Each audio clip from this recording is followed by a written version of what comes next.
E agora, como prometido no início do programa, estamos recebendo nos nossos estúdios aqui o prefeito eleito de Araçatuba, Lucas Zanata, vai conversar com a gente, bater um papo com a gente a respeito aí dos últimos dias.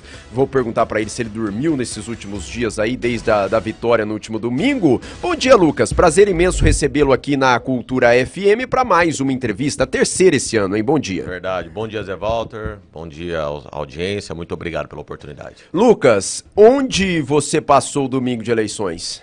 Eu fiquei andando, fui a algumas escolas, lógico. Primeiro eu fui para a igreja, e da igreja eu fui votar, perto da hora do almoço, fui almoçar com meus pais. E depois fui andar. Andei em algumas escolas, falei... Depois das 5, ou antes? Não, antes. Aí umas 5 horas fui para casa tomar banho. Minha esposa aqui ia pro comitê, para assistir a apuração com a turma. Ela chegou primeiro? Quem? A tua esposa? Não, ela foi comigo, ela tava comigo. Você. Não, é que a gente tava transmitindo, a Denise estava lá na hora, e na hora do anúncio você tava lá, mas eu acho que não, antes eu tava você... no fundo. Eu tava contendo o povo. Eu que tava, gente, calma, porque os boletins de urna já nos mostravam a nossa vitória de uma forma muito consistente. Então, o que nos chamou a atenção isso foi você vê que foi uma apuração constante. Foi. Então, assim, a gente pegava o IE, eu estava em primeiro lugar, a gente pegava as outras escolas aqui, o próprio industrial, e tudo isso foi animando o povo pelo boletim de urna já. Então o povo estava comemorando já. Eu falei, gente, calma. E na periferia, te surpreendeu também? Não. Não? Por quê? Porque nós sabíamos o que nós estávamos fazendo. O que eu fiz? As pessoas falam muito assim, a periferia, existe muito mito, existe muita... conceitos criados sobre a periferia que já se desfizeram, que não são verdadeiros. Tá? Primeiro, a periferia de Araçatuba ela é muito qualificada e a palavra periferia sempre dá uma conotação de até um pouco ruim, como se fossem pessoas sem instrução ou pessoas aptas a uma oferta por troca de voto. E ao contrário. Araçatuba é uma cidade de classe média baixa. Araçatuba não é uma cidade de uma periferia pobre e vulnerável. Nós temos uma cidade, em média, classe média baixa, que são trabalhadores, pessoas que lutam, pessoas que frequentam igrejas, pessoas que se informam. Então nós sabíamos disso. Eu sempre disse isso desde o início. Falei, não venha com esse discurso de que periferia é aquela Seria o voto da esquerda. Pelo contrário. A direita é nesse sentido que eu estou dizendo, está nos bairros. Sim. A direita está nos bairros. Olha São Paulo. O Boulos ganhou nos bairros chiques. Sim. A direita na capital está nos bairros. É o trabalhador, é o cara que pega ônibus, o cara que sente a segurança pública. Aqui, lógico, devido às proporções e diferenças, não é algo muito diferente. E o que eu fiz? Eu conversei muito com trabalhadores. Eu ia muito nas empresas. Então, o que acontece? O trabalhador dos bairros estava trabalhando. É simples. Não adiantava eu ficar andando nos bairros, né, com música alta, que eu não gosto disso, com aquele monte de gente segurando bandeira, que eu fiz isso uma vez, até por insistência da turma. O cara, não, mas precisa da imagem. Eu falei, cara, mas isso aqui não rola. Rola falar com as pessoas. Eu vi muita gente falando isso, de que esse tipo de arrastão aí, para fim de agregar voto... Não funciona. As pessoas hoje estão aptas a ideias. Depois que a internet veio... e aí os debates políticos foram para redes. Então é uma junção de coisas. Até a gente estava falando aqui no intervalo. Desde o teu posicionamento coerente e constante, onde as pessoas vão tendo em você uma firmeza. E aí o que acontece? Aquela pessoa que passou a te admirar e concordar com o teu posicionamento, ou concordar com a tua postura, mesmo que não concorde com todas as opiniões, mas ver você como alguém que não fica em cima do muro. Zé Walter, o político de cima do muro vai acabar. Vai acabar. E esse que pula de um lado para outro? Não, esse também, ele tende a perder. Ele pode ganhar uma eleição, mas isso tende a acabar. O eleitor, eu estou impressionado com as crianças e adolescentes, Zé Walter. O quanto que eles estão conectados. Eu estou tirando foto com criança e adolescente. E me surpreende isso, como eles estão assim, dentro da idade, da maturidade deles, olhando para a política. E os jovens, como que eles falam de política? A pesquisa Verità, que agora, né, tá certa? Sim. Ela deu que eu tinha 65% de voto dos jovens. É um número muito expressivo, muito expressivo. Então aqui se dizia que o jovem era de esquerda, né? E pelo contrário, viram o quê? a minha fala sempre foi firme, coerente. E aquele político que era o somebody love, sabe? Pô, eu agrado aqui, agrado ali, vou dar risada para todo mundo. Acabou. E isso tende a diminuir cada vez mais. Lógico que é um processo. Isso não acaba do dia para a noite. E a mesma coisa é a eleição. Então não adianta você chegar lá e eu prometo, e barulho, e música com bandeira, e o cara até ficar dançando. Isso aí não rola, cara. Isso aí a pessoa olha para isso, ela acha no máximo engraçado. A pessoa quer saber o que você tem para falar. E ela não está mais apta a ficar ouvindo promessa. Ela muitas vezes prefere ouvir a verdade. Eu até tinha um pessoal da minha equipe que ficava bravo comigo, porque eu falava, até deram risada aqui, porque eu falava assim, não vai mudar no primeiro dia. Aí os caras, pô, é muito sincericídio. Eu falei, mas o cara quer ouvir a verdade. Porque se eu falar pra ele que vai mudar no primeiro dia, ele sabe que é mentira. Eu tô mentindo. Ele sabe, pô, o cara não quer mais isso. Então, essa construção nossa, porque as pessoas muitas vezes me criticaram. Eu tive um período, um início de eleição difícil, não por nós, mas boa parte dos meus apoiadores queriam ver o movimento, queria ver a fumaça, queria ver as bandeiras. Primeiro que eu não tinha a grana que os caras tinham. E segundo, porque eu não aposto nesse tipo de campanha. E as pessoas queriam ver isso, queriam ver movimento, queria ver... Mas é a prova de que isso já vem caindo. Tá, mas você veio até aqui no Xadrez Político em fevereiro, eu até escutei ontem, voltando de São Paulo, quando você me ligou, confirmando a presença aqui. E então essas análises, assim, são bacanas. Em algum momento, porque as pesquisas, e a Veritá acertou, isso é incontestável, acertou você aqui como prefeito, acertou o Fábio lá em Rio Preto, você na liderança. Em algum momento... nessa caminhada de campanha, havia de fato, nessas pesquisas internas que você realizava, uma disputa efetiva entre Borella e Fornari, ou no que vocês avaliavam, você de fato estava sempre em primeiro? Não havia essa disputa na nossa análise. Por quê? E eu avisei que isso ia acontecer. Minha equipe, daqui 2 meses antes da eleição, eu sabia que eles iam usar essa estratégia. E é fácil você analisar. Por quê? Primeiro, a primeira pesquisa Veritá, ela mostra eu em primeiro lugar dentro da margem de erro na estimulada. 1% diferença do Borella. E na espontânea o Borella na frente. Na frente também 1%. Então ali era uma margem de erro, ali um empate. E aqui se dava isso e o que isso aconteceu? Foi justamente o período que eles vieram para a rua com muito dinheiro, com muita bandeira, com a pesquisa, que para mim é uma pesquisa ou ela é incompetente ou ela é falsa. Mas ela é tão destoante que assim... A impressão que eu tenho é que ela foi ali, dado os números e publicado. Eu acho que se perguntou para alguém, é só para dizer que perguntou. Então, e por que queria fazer isso? Porque sabia-se que viam e que há na cidade uma grande rejeição ao Ciro. Então, sabendo que é uma rejeição, ele tem um teto. Qual que seria a estratégia da equipe do Borella? Se colocar em segundo lugar.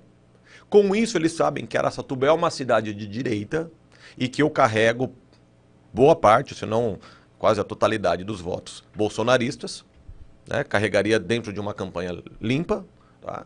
Fora o discurso, fora a intenção de novidade, fora eu ser mais conhecido que o Borella. Então qual foi a estratégia deles? Se colocar em segundo lugar, para dar o efeito medo, e tanto que o que eles mais falaram nos últimos dias? Voto útil. Eles sabiam a realidade. Eles sabiam a realidade. Então criou-se a nossa narrativa mentirosa, se coloca em segundo, com a rejeição que é ao Ciro, eles tentavam com isso desidratar o voto do medo da direita, né, de ter o Ciro tem um vínculo com o PT, né, existia toda uma base da esquerda junto com o Fornari, e dali ele tentava desidratar o voto nesse discurso, usando a máquina, usando a fumaça, usando o volume, e com essa pesquisa falsa, gerando nas pessoas medo. Eu teria muito mais voto do que eu tive. Muitas pessoas já procuraram e falaram, cara, eu acreditei. Mas e o fato dessa...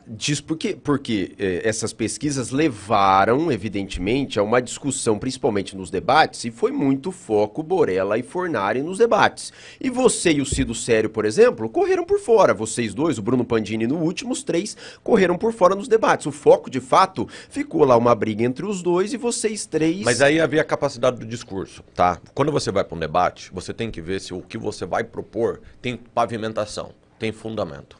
Entre os dois havia uma questão muito forte. Primeiro, a operação Ligações Perigosas, que de certa forma atingiu os dois grupos. Tá? Pessoas ligadas aos dois grupos, pessoas próximas dos dois grupos. Então isso é um fator de ataque muito pesado. Como o Borella sabia que o Fornari ia para cima dele nisso, porque isso ia igualar os dois, não tem como. Os dois têm o que se pegar. No meu caso, o que eles iam falar? A não ser a pesquisa falsa, a discussão da bandeira. É assim, o que mais? Ia me chamar de corrupto? Não, não ia, sabe que não ia colar. Como que ele ia pavimentar uma conversa dessa? Ela não ia ter, ela ia ser muito vazia, muito vaga, ela não ia conectar com as pessoas, porque eu já tenho vida pública. Então já existe um conceito a meu respeito. Então o que eles puderam fazer? Vamos turbinar o medo, e foi o que eles fizeram, turbinar uma pesquisa falsa, e nessa eu consigo gerar pelo medo o voto útil. Tanto que eu disse, qual foi a minha frase na última, voto útil é discurso de derrotado. Porque percebe que não está ganho, que há a verdade, e aí tenta turbinar essa história. Então se tornou lógico os dois se atracarem. Porque o problema dos dois um ia bater no outro, um ia surrar o outro. O cara não pode ser nocauteado. Então ele tem que ir para a briga. E nesse caso o que aconteceu? O tempo não permitia. Porque eles iam discutir comigo. Propostas? Vamos lá. E eu discuti quando foi necessário. O que mais iam me chamar? Como eu já disse, me chamar de corrupto? Não ia colar. Então qual foi a questão? Dizer que eu não tinha força política. Ah, é um bom rapaz, é um bom moço, ó, bacaninha, só que não tem força política. Ô Lucas, passando então já a gente vai falar dos próximos passos assim que você assumir a prefeitura no dia 1º, mas na última entrevista, não na de candidato, mas na de fevereiro que você concedeu aqui no Xadrez Político, você disse que ser prefeito não seria um sonho seu, na verdade era uma construção vinda lá de 2016, e eu escutando a entrevista ontem, você citou até o nome do Rodrigo Ataíde, que foi vereador eleito hoje, era seu amigo e teria sido uma das pessoas que te influenciou lá em 2016 a ser candidato logo próximo. É verdade. Nos explique aí sobre essa construção e como é que você chega agora com esse, depois de ter passado até por uma eleição de deputado e hoje eleito prefeito de Araçatuba. É verdade. Tanto que eu falei com o Rodrigo domingo e eu não posso em nenhum momento deixar de contar essa história, porque o Rodrigo foi o cara que me chamou. Eu me lembro muito bem desse dia. Você disse até que ele seria o candidato e ele falou, não vai você. Eu achei, foi. Porque ele me procurou. Estava trabalhando, e aí um dia ele foi lá no escritório, conversamos, e ele falou, cara, tô com um projeto assim, tô indo num curso, num instituto, eu fui junto com ele. Meu pensamento foi, eu conheço esse cara é honesto, jogamos bola junto, estudamos junto praticamente. Eu sou um ano mais velho que ele, mas sempre uma amizade. Falei, vou apoiar, esse cara é bom. E aí nós fomos, fizemos o curso, começamos a conversar, e Márcio falou, cara, sai você. Então, quando eu conto sempre essa história, contei, ainda falei para ele, Rodrigo, todo dia eu conto a nossa história. Falei no domingo, começou ali. Começou ali. Então, o Rodrigo Ataíde é um cara fundamental para essa história. Eu fiquei muito feliz quando ele foi eleito. Não foi no meu grupo, mas é um cara que eu tenho assim, um respeito por ele, pelo pai dele, pela mãe dele, imenso. Mas então, faz uma avaliação dessa construção até chegar hoje prefeito. O que nós fizemos? Eu me lembro muito bem dessas conversas, são momentos marcantes. Nós falamos assim, nós não vamos prometer nada para ninguém e nós vamos convencer pessoas que têm credibilidade a fazer campanha para nós. Você falou isso em fevereiro. Então, foi muito interessante. Imagina 2016 falar isso. Já estava o início de transição política no Brasil, ali já tinha ocorrido o impeachment da Dilma, já estava o governo Temer, já era o início da direita, assim, mas muito embrionário ainda. E quando nós falamos, os caras chamaram a gente de louco, teve uma reunião que nos chamaram de moleque, que isso não funcionava. E eu fui eleito. Então veja bem, era um período que eu não tinha, não é que minha rede social era fraca, ela não existia. O Douglas está aqui, meu assessor, eu contratei ele que abriu meu Face, porque eu não tinha.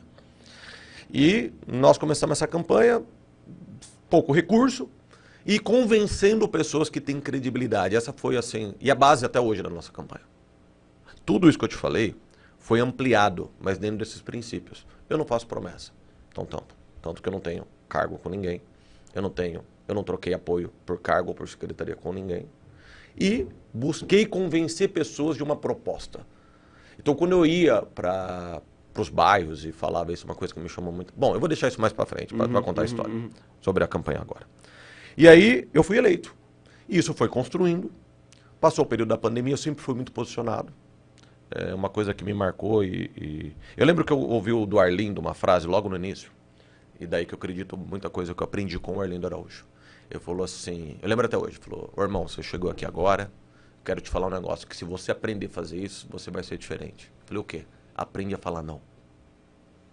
E aquilo ficou na minha cabeça. Eu fui aprendendo a falar não. E dali eu comecei já a ter alguns posicionamentos. E eu me lembro que um deles, assim, que foi uma mudança, uma chave que virou, né, no meu posicionamento, foi a votação para o aumento do IPTU. Foi o último dia que eu fui na prefeitura. Que eu era totalmente contra a pressão e do jeito que estava aquela discussão, e vereador ali falando que se... Eu lembro uma frase de um vereador que me marcou. Ele falou assim, se cumprir o que falou comigo, eu aumento até em 100%, eu voto até 100% de aumento. Eu falei, que porcaria é essa aqui? Cumpriu o quê, caramba? E dali eu falei, não, acabou. Eu lembro que eu saí antes da reunião acabar. Eu virei pro secretário e falei, eu tô indo que eu tenho compromisso com a minha família. Levantei e nunca mais voltei. E então... ali foi se construindo o posicionamento do que eu acredito. A pandemia, por exemplo, foi um grande desafio nisso. Então você imagina, o período daquele, Araçatuba fechada, há poucos casos.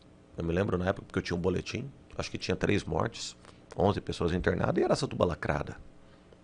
E eu me lembro que me revoltou muito, porque quando nós percebemos que o ciclo viral chegava em Araçatuba, dá aquela abertura de 4 horas. Eu falei, agora que você vai matar o povo. Vai afunilar, você trancou a pessoa, o povo 100 dias. E você me abre agora 4 horas. O povo vai lotar o calçadão. Tem que abrir 24. Espaçamento. A pessoa tem que ter espaço, não pode aglomerar. E foi justamente o que aconteceu, infelizmente. Só que imagina a tensão de fazer isso. Por quê? Porque ali eu fui entendendo. Eu tenho que me posicionar.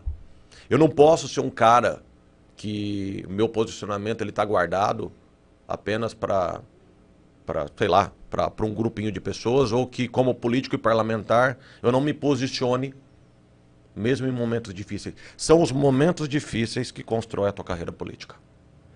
Lucas, falando agora vindo para a campanha, então, essa campanha de 45, 60 dias, você disse que foi um começo difícil, poucos recursos, mas depois você recebeu aí, através da Marionice, um valor muito grande, veio mais de R$1 milhão para sua campanha.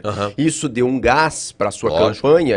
Mudou aí o jogo? Não, ele na verdade pôs a campanha numa estrutura, porque você carece de uma estrutura. Você tem uma equipe jurídica que não é barato, contábil, que não é barato, produção, que não é barato. Mas você acha que foi determinante para a vitória esse dinheiro que chegou? Lógico que ele ajuda. Eu não sei que foi determinante, mas... Sem ele ganharia, você entende? Eu teria muito mais dificuldade, sim. Poderia até ganhar. Eu fui o mais eleito. Eu fui o mais votado a deputado sem recurso nenhum de fundo eleitoral. Só com doação. Então... Mas não tinha doação desse tanto para essa, né? Não, para deputado... Não, mas para prefeito. Não, então, mas para deputado, realmente, eu dependi só de doação.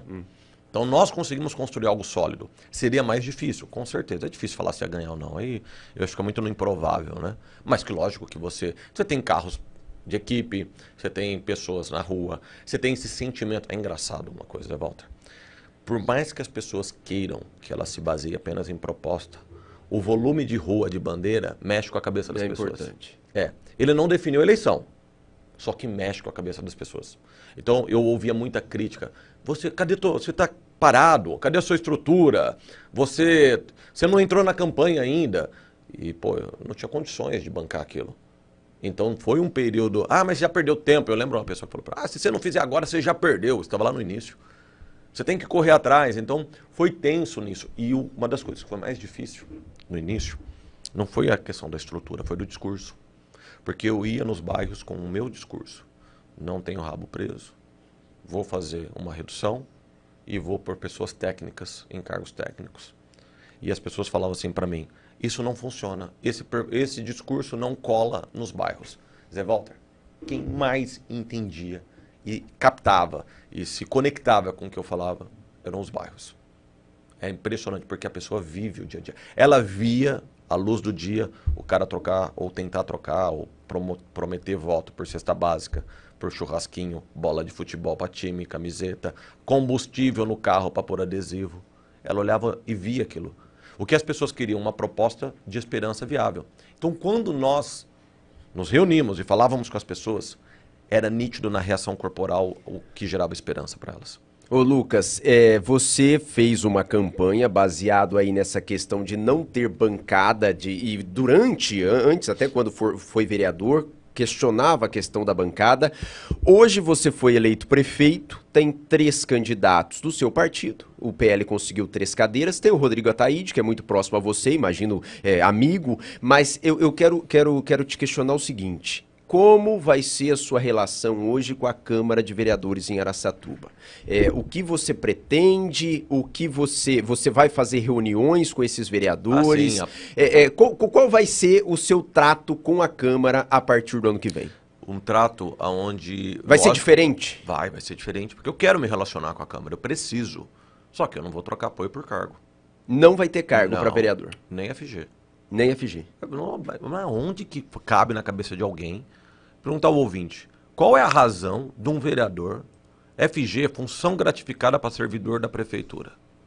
Aonde que cabe um vereador decidir função gratificada, gratificação financeira para um servidor? Que lógica é essa? A não ser uma lógica torta. Não faz o menor sentido. Agora eu quero e vou me relacionar com a Câmara, sim, politicamente. Politicamente. Eu gostei da Câmara, dessa Câmara eleita. Eu acho que nós temos pessoas ali boas. A volta da Edna Flor, muito bom, do Carlinhos. O Ícaro, eu acho um cara bacana. Vou conhecer o Perdigão, que eu não conheço pessoalmente. Então, eu gostei da composição. Então, eu acredito piamente que dentro do modelo político que as pessoas hoje... Veja só realmente a minha votação. Olha como as pessoas hoje estão atenadas à política. Elas querem um debate franco, real. Elas querem participar das decisões. Isso possibilita com que eu consiga e vou conseguir lidar com uma Câmara politicamente no bom sentido da palavra. Outra coisa também, que eu acho que ajuda muito, e aí é tecnicamente falando ou na prática. Zé Walter, a emenda impositiva ajuda muito na liberdade. Ah, sim, agora teremos emenda impositiva. Porque agora cada vereador vai poder destinar 1,1 milhão. Sim. Então isso viabiliza para um prefeito que queira ter essa liberdade e principalmente para um vereador que queira ter essa liberdade. Por quê? Ele vai poder destinar projetos isso. Então, eu entendo que a emenda impositiva ela vem agora a somar, a trazer mais independência para a casa. E eu espero que a casa faça uma reforma, tá, dentro dos custos, porque ela ampliou imensamente os custos, né? Eu acho que é um absurdo um aumento de 9 milhões. Não vejo razão para isso. Espero que a próxima presidência mude essa realidade, porque ela mudando isso, esse dinheiro vai ser investido naquilo que nós esperamos. Saúde, educação, cultura, esporte. Então a Câmara tem como cooperar com isso. A decisão é minha, eu que vou ser o gestor. Então, mas ao mesmo tempo, eu acredito que a Câmara ela está viável a esse novo comportamento. Zé Walter, é um novo ciclo político. Mas é um sistema que existe, não em Araçatuba, mas no Brasil há N anos. Sim, mas para tudo é uma mudança. Sim, é uma mudança. Você não teme, talvez, que aconteça algo parecido com o Birigui? O Leandro Maffei, essa dificuldade que ele teve? Não, porque eu acho que o Maffei, primeiro, ele não tinha vivido ainda a vida política. Eu falei na sessão, não sei se você assistiu minha fala, a Câmara Municipal ela é uma escola. Eu tenho muito orgulho de ter passado pela Câmara Municipal, de estar ainda na Câmara Municipal. Ela é uma escola e ela é um vestibular. Porque você reprova, veja bem, reprovou 9, reprovou 9 de novo. Não é eleito na próxima. Então ela te dá esse know-how, ela te dá esse relacionamento. Eu aprendi a me relacionar com os contrários. Tanto que, por mais que eu tenha tido embates, eu tenho uma boa relação com todos eles. Outra coisa, você não pode dever. Então eu tenho usado essa frase. Acho que eu usei aqui da última vez. Quem que sofre? Quem deve. Quem não deve tem condições de continuar não devendo. E é o que eu pretendo. Então a partir do momento que a postura é séria, você tem uma equipe técnica, as coisas começam a funcionar e o próprio grupo percebe que eu tenho sido fiel aos meus valores, às minhas pautas, aquilo, o próprio argumento de me pressionar, ele reduz a força. E o cidadão que hoje é participativo está vendo isso e começa a apoiar. E tem uma coisa que faz todo político temer. Mobilização popular. Então ele sabe hoje, e dentro da linha de comunicação que eu tenho, que eu vou ampliá-la, que é possível ter essa troca de informação constante. O Congresso, a Câmara Municipal não é igual ao Congresso. Ela não trava orçamento, não trava pauta. Ela tem que ter, vamos supor, mas Pode ser que a Câmara queira te caçar por isso. Mas ela vai ter que argumentar o porquê. Não é assim, vou lá, caço e pronto, acabou. Birigui acho que teve 8 CPs contra uma FES aí e 2 foram na justiça bloqueadas. Mas assim, eu tô disposto. Agora, eu não acredito que o caso vai ser igual de Birigui, porque nós não temos o problema. Outra coisa, o primeiro momento que ele interviu lá na Santa Casa, aí ele pegou uma bronca que ele não precisava. Sim. E isso o fragilizou. Com certeza. Lucas, a gente vai fazer um rápido intervalo. Na volta nós vamos falar sobre a transição de governo, se ele já falou com o Dilador, se ele já falou com o Borella, com os adversários da campanha e também sobre muitas dúvidas que muita gente está mandando perguntas pro Lucas aqui. A gente vai tentar fazer na medida do possível. A gente faz um rápido intervalo comercial aqui na Cultura e já já a gente volta para você nos 95,8. 8 horas 7 minutos, de volta com o Jornal de Verdade, de volta com o Lucas Zanata aqui, tem até 8h30, então vamos seguir com as nossas perguntas. Lucas, quero te perguntar, você recebeu o telefonema de quem aí nesses dias? Dos adversários, chegou a conversar com eles e Dilador, transição, chegou a conversar com relação a isso? Eu conversei com o Borella no domingo, eu até não consegui atender, ele me ligou 2 vezes, mas ele estava com tanta gente no comitê, eu não sei se você viu, mas assim, a Polícia Militar contou que na rua tinha 1.500 pessoas em frente ao comitê. Então virou uma loucura, fora lá dentro, lotado. Então eu não conseguia pegar no celular. Até dei o celular pro Júlio, porque eu não conseguia ficar com o celular. A hora que eu vi, retornei pro Borella, conversamos, foi uma conversa amistosa. Eu me relaciono bem, a gente tem divergência, discute, né? Mas assim, não é Mas dentro do jogo democrático. Tal. Ele me desejou boa sorte e tal. Então, tive uma boa conversa com ele. O Cido Saraiva já havia me ligado, não consegui falar com ele, falei no outro dia. O Pandini me ligou, eu retornei, ele não atendeu, vou ligar para ele ainda de novo, porque eu quero conversar com ele, gosto muito dele, gosto muito do pai dele também. O Pandini eu conheço há menos, o pai há muito tempo. O Fornari me ligou ontem, eu estava numa reunião, eu tenho um estudo bíblico em casa, eu fui ver depois, já era tarde, vou retornar para ele também. Aí conversei com a Edna Flor, conversei com o Rodrigo, conversei com o Pistelli, conversei Sobre com... transição ainda não viu nada? Não, eu tô montando. Porque como realmente eu fui radical e real no que eu falei, eu tô montando um time agora. Então agora eu tô conversando com as pessoas técnicas. Nome de secretário, nada? Vai ser igual da vice.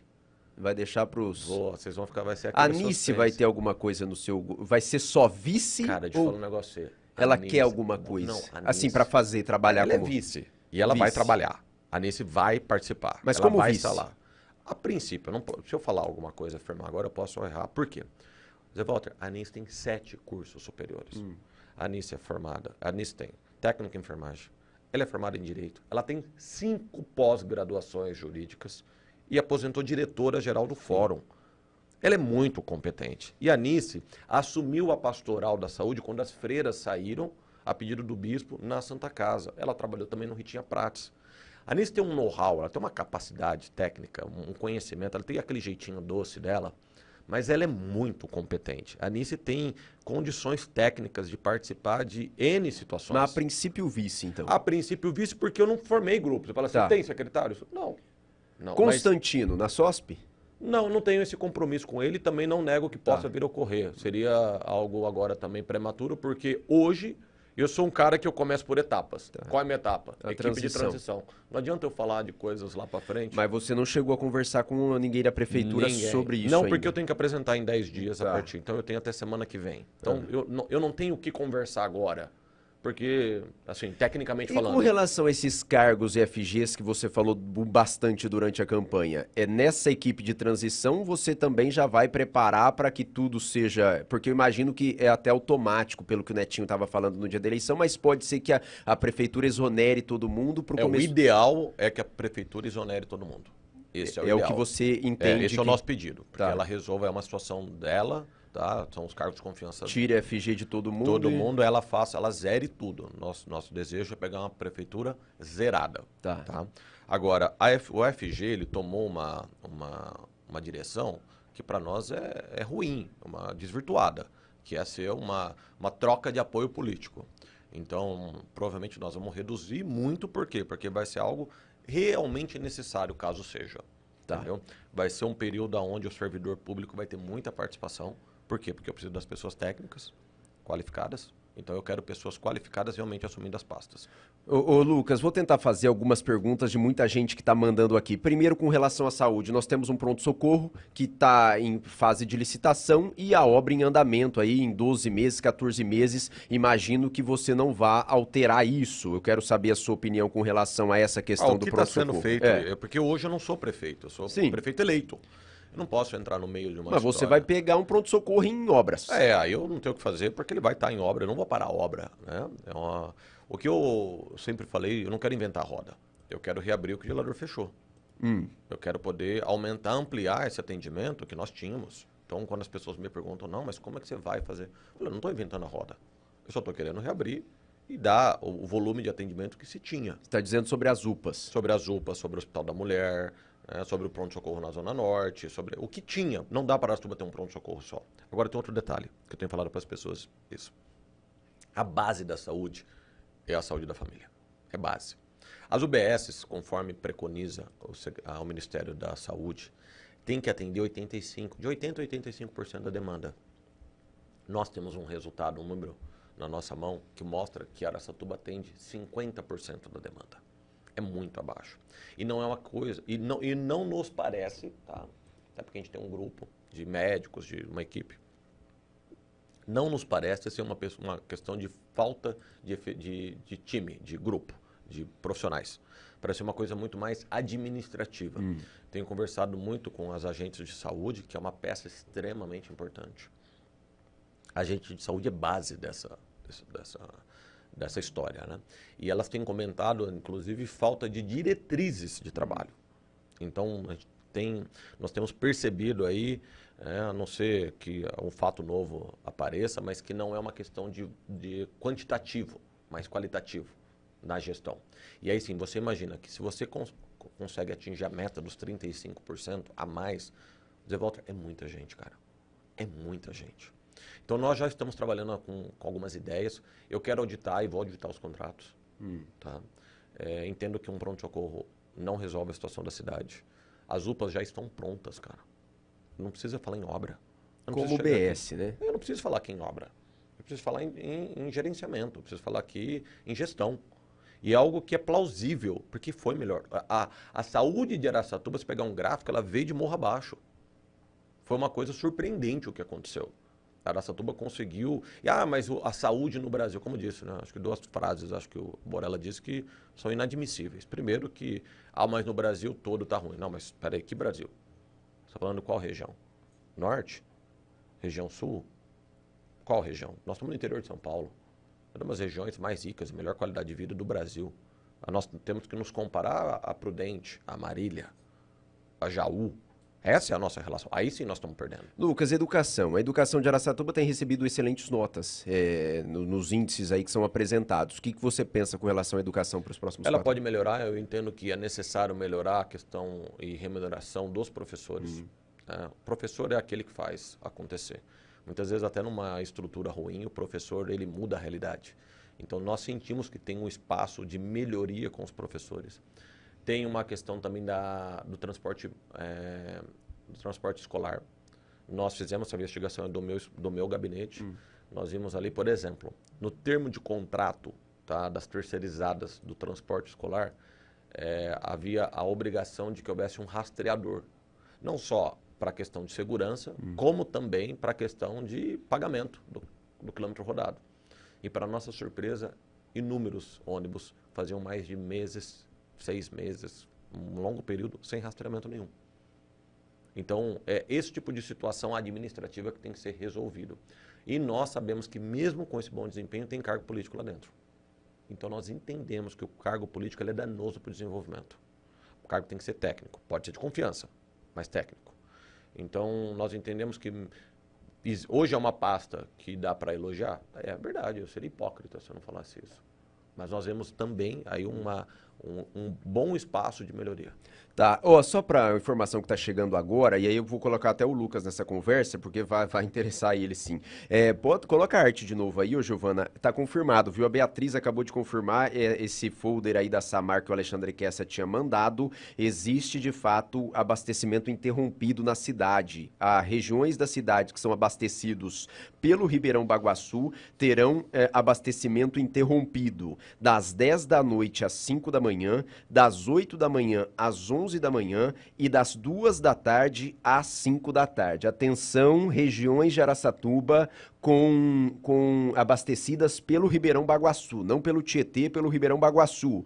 Abastecimento interrompido em vários horários a partir de hoje por conta da crise hídrica. Estamos na expectativa de chuva para hoje. Vários bairros, Jardim Brasília, Jardim Nova York, Vila Santa Maria, Vila Santo Antônio, entre outros, Planalto, Moema, São José. Então, confirmada, a Beatriz acabou de me passar esse folder aí da Samar, abastecimento interrompido em vários horários aqui em Araçatuba. E alguém me perguntou aí, pediu para te fazer essa pergunta também, Lucas, com relação a essa questão dessa crise hídrica, tentar minimizar os efeitos da estiagem severa que atinge a cidade.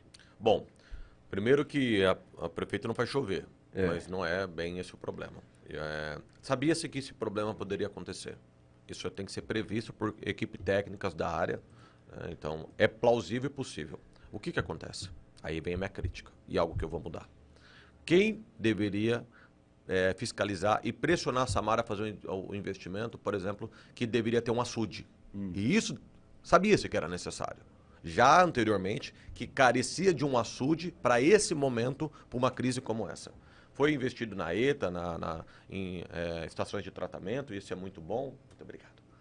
E agora nós estamos vivendo um caos de algo que deveria ter sido sanado. Como? Fazendo ali o que eu falei agora, o lago, né? O açude que você diz, desculpa. Isso. Agora, por que isso não foi? Onde que eu quero chegar nisso? No DAIA. O DAIA não pode ser um cabide de emprego político. O DAIA, como foi feito, seja posto em prática ou não, não importa. Era para ser um instituto de fiscalização ali, para poder pressionar a Samar e não ser advogados da Samar.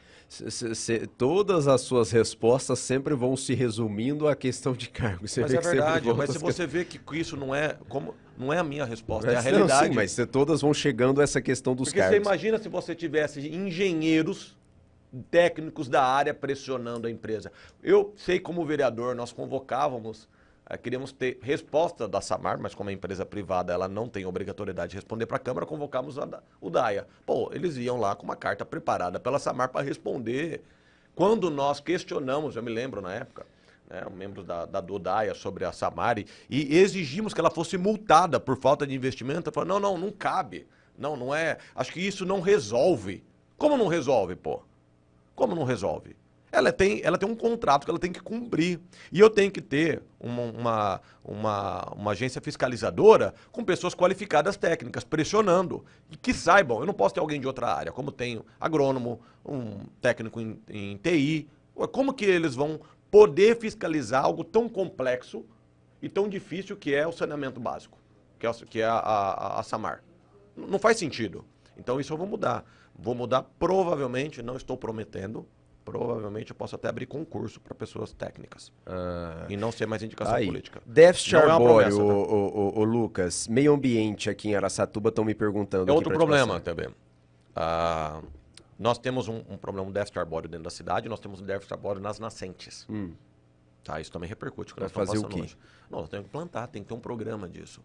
Os únicos programas que nós temos hoje, eles estão na mão de iniciativa privada. Que a própria Samar tem feito, aí o que é bom, tem que se falar. Ela tem um projeto de plantio de árvores no Baguaçu, tem que ser ampliado, principalmente perto das nascentes. Você aumenta o volume de água de 2 a 5 vezes. Quando você refloresta as APP, muda a realidade, muda o fluxo de água. É muito interessante isso. Tem um projeto que o Ciran começou, que chama da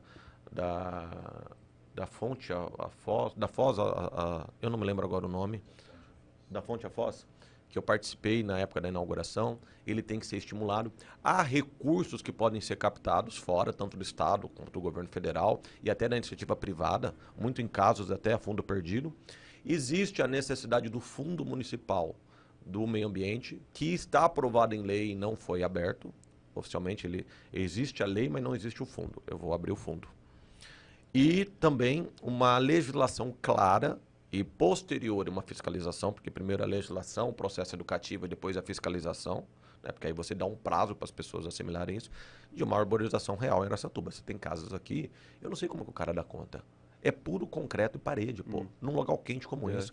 Mas nem uma trepadeira na parede para poder conter o calor, põe. Porque as pessoas têm uma cultura aqui ainda errada de que folha é sujeira. A diferença de temperatura no local arborizado é muito grande. Agora falta uma política real para você poder propor para as pessoas e elas terem informação que elas vão ter pela Secretaria do Meio Ambiente.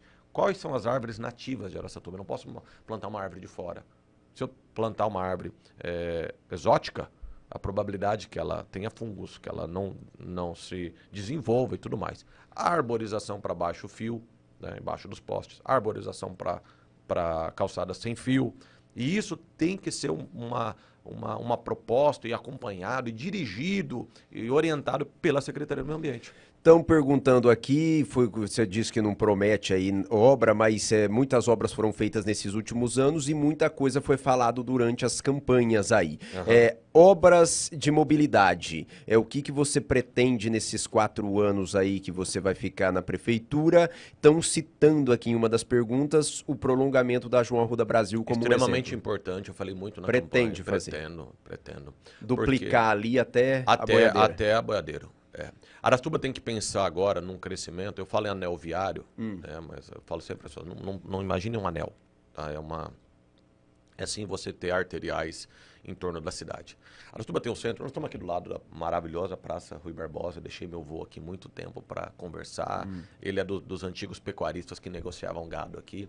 Só que ela criou um funil na mobilidade. E isso não vai mudar. E ninguém pretende que mude. Até fiquei sabendo que a praça vai fazer 100 anos esse ano, né? A Praça Rui Barbosa. E agora, no entorno da cidade que vem crescendo, você tem que começar já a gerar essas vias de mão dupla, amplas, e começar a planejar a cidade para o crescimento. Por exemplo, o que você pretende? Essa mesma, a João Arruda Brasil. Tem uma outra, até vou falar de uma mais importante antes. Quando eu critiquei, olha como uma coisa puxa a outra. Você lembra do embate dos desdobros dos terrenos? Lembro. Que eu falei assim, isso vai criar um problema. Por quê? Porque o cidadão que tem o desejo de comprar no projeto, no plano Minha Casa é Minha Vida, uma casa lá no Concórdia, no Moarama, ele não vai poder comprar mais. Não vai ter como. Como que você vai fazer em 250 metros quadrados? Não cabe. E aí começou a se lançar só empreendimentos fora da cidade, distante da cidade, que é o caso ali que aconteceu na Caranreseque. Então você tem lá o Paquerê, o Aimoré, e você trouxe uma densidade populacional numa via que em nenhum momento foi investido nela, o que gerou morte. Acidentes. Falta de iluminação. Não houve ampliação da pista. E é uma obra extremamente importante. Por quê? Porque ela já gerou urgência. Ela já gerou uma necessidade. Agora, falando de ali mobilidade... seria um ponto também. Ali é um ponto importante. Ali e é triste o que aconteceu. A Marechal Rondon com a senador Teotônio Vilela. O extremo, eu ia falar dela agora. Porque as pessoas talvez não tenham noção do quanto ela é importante. Porque e é um pedacinho, né? É um pedacinho. Você imagina o fluxo de pessoas que tem vindo de Birigui, São Paulo, para Araçatuba, indo para a BQM, indo para o hospital da Unimed, indo para as faculdades, tanto Salesiano quanto Unip. Se você tira o fluxo da Avenida Brasília, ali da rotatória, as pessoas já vão diretamente conectar, e é a ideia do anel viário, da arterial. Então, ela já conectaria Teotônio Vilela. Dali ela poderia ter acesso já a Valdir Filizola. Então, é uma obra que geraria um fluxo, né, bem melhor para a cidade. E uma pequena obra. Eu estive lá junto com o Constantino, na campanha, olhando. Tá vendo, Constantino? Pô, meu cara foi secretário da SOSP. Lógico, eu sei disso. Não tem como, o cara é engenheiro, foi secretário. E foi candidato sabe. Comigo. E nós olhamos, é um pedaço, pô. E viável, é fácil, assim, não é que é fácil, dá para fazer. Então, essas obras nos interessam, né? Pensando no crescimento da cidade. Lucas, a gente está estourando no tempo, muita gente está mandando mensagem para você e muitas perguntas também estão chegando. Infelizmente, não dá para fazer todas as perguntas. Mas para fechar aqui, queria te perguntar com relação aos candidatos que participaram da eleição, quem sai maior ou menor dessa campanha? Vamos lá, Bruno Pandini, maior ou menor? Ah, maior. Maior? Maior, o Bruno era desconhecido. É um menino inteligente, gosto muito dele. Eu acho que ele vai amadurecer mais ainda, tem muita vontade, eu admirei a vontade dele. Tive embates com ele ali de ideia, né, normais, mas eu... Debate do SBT, então? É, foi. Mas eu tenho um carinho por ele e eu acho um cara... É bacana ver um cara novo, assim, dedicado e competente. Cido Sério? Eu acho que ele menor. Menor. Pois já foi prefeito, né, foi uma votação muito baixa, né? Você vê, o próprio candidato nosso, o Pugina, teve mais voto como vereador. Verdade. Então, e eu gosto muito dele. Ele é uma pessoa até... A despeito de nós termos ideologias totalmente distintas, eu tenho uma boa relação com ele. Borella? Maior, desconhecido. Borella... saiu com 26 mil votos, né? De uma pessoa desconhecida até então. Sim. Eu acho que o Borella sai maior. Fornari? Menor. Menor. Por quê? Porque eu não sei quantos votos são do Ciro e quantos são dele. O Fornari fez uma campanha muito vinculada ao Ciro. Tanto que ele atraiu para ele o voto da esquerda. Os 30%... Que não era o eleitor dele? Não era. Tanto que eu vi muita gente... Ele tinha um eleitor muito similar ao meu. Muita gente migrou para mim, veio votar em mim, devido à parceria dele, porque o Ciro tem um vínculo com o PT. Ele teve uma base ali de esquerda do lado dele, isso sabido, não é nenhum segredo para ninguém. E ele acabou desgastando, tanto que o Ciro teve 25 mil votos quando foi candidato. Você até lembrou disso aqui. Sim. E ele está muito próximo disso. Então, a dúvida é o quanto de voto agora tem o Fornari, depois de toda essa nova história, porque ele já não tem mais a imagem de um cara da direita, de um cara, por mais que ele se declare, mas não é uma questão só de declarar, é uma questão de postura, de grupo. E o quanto que ele tem de voto sem o Ciro. O Ciro é forte, o Ciro tem um eleitorado fiel, muito fiel a ele. E é diferente no caso do Fornari, como é no meu. Se eu mudar de postura, eu perco. Não é comigo, não é a minha pessoa, são as minhas ideias. E se a minha ideia muda, a ideia fica. E eu acho que nesse caso ele construiu por muito tempo essa imagem e agora eu não sei como é que ele fica sem o Ciro. Eu acho que ele diminui. Para fechar, Dilador. Dilador? Eu acho que o Dilador sai de um ciclo. A campanha para ele não foi boa, porque ficou muito essa questão das pesquisas falsas. Né? Então isso maculou a questão com a Edna Flor. Então tanto o que ele fez com a Edna Flor, de cozinhar ela e preparar tudo para que ela não fosse candidata, ele praticamente esnucou ela. E depois lançar o Borella e fazer uma campanha baseada muito nisso, na agressividade e em pesquisas falsas, eu acho que isso mancha a imagem dele, a despeito de ser querido por muitas pessoas, mas não acho que ele cresceu, acho que ele perde com isso. Tá bom. Conversamos então, queria muito te agradecer pela sua vinda aqui na Rádio Cultura, agradecer ao Júlio e ao Douglas que aqui estiveram. Muito obrigado pela sua vinda, Lucas, estamos sempre à disposição, tá bom? Eu que agradeço, obrigado pela oportunidade. E a gente faz um rápido intervalo comercial, a gente volta já já aqui no Jornal de Verdade.